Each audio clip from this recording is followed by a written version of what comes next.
Korang nak tengok tak saya susun barang makeup dalam beg makeup baru? Tada! Ni kita ambil besar sikit. Hari tu Allahuakbar, jangan tunjukkan laki aku bising gang. Okay, ni beg makeup yang kecil tau. So aku nak pindah dekat sini. Ni besar sikit. Okay, so ni yang aku beli semalam. Tengok ni. Okay, sebenarnya kan aku beli banyak ni. Bukan untuk aku seorang sebenarnya. Ni untuk mak aku sekali. Ni untuk kawan-kawan aku juga. So aku bolehlah share dekat diorang dekat raya ni kan. Okay, kau tengok ni aku beli apa. Tada! Aku beli perfume Paradise. Kan aku nak buat koleksi kan. Lepas tu ni pun perfume juga. Boleh tengok warna-warni. Ni pun Paradise juga. So nanti kita susun Okay, untuk bag ni untuk barang makeup yang selalu aku guna. So yang ni untuk skincare kot. Boleh lah. Okay, mula-mula kita letak setting spray. Okay, lipstick. Okay, primer. Pen kening. Eyebrow gel. Eyebrow wax. Mascara kening. Lip oil. Shading. Cream blusher. Powder blusher. Shading ada 2 lah. Mascara. Pengepit mascara. Foundation. Beauty blender. HD powder. Highlighter. Concealer kening kat sini. Ni tukar-tukar letak dengan loose powder.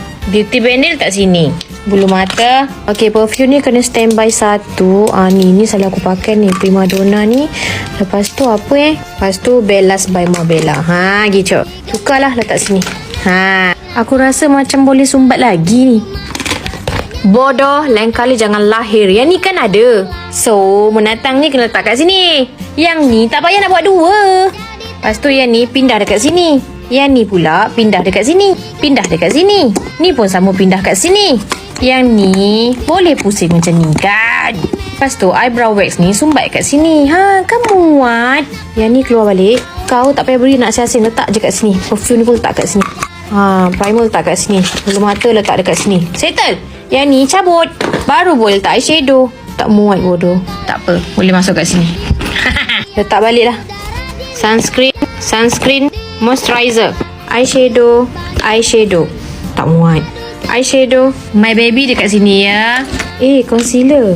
Boleh letak kat sini. Beauty blender. Jangan lupa eyeshadow favourite aku ni kat sini. So ni lah yang selalu aku pakai dekat video ataupun nak pergi mana-mana pun aku selalu pakai semua ni. Yang ni untuk skincare, yang ni untuk makeup. Sebab aku kan selalu tidur masa Ellie, so aku bawa je 2 beg ni. Awak duduk sini ya. Bye.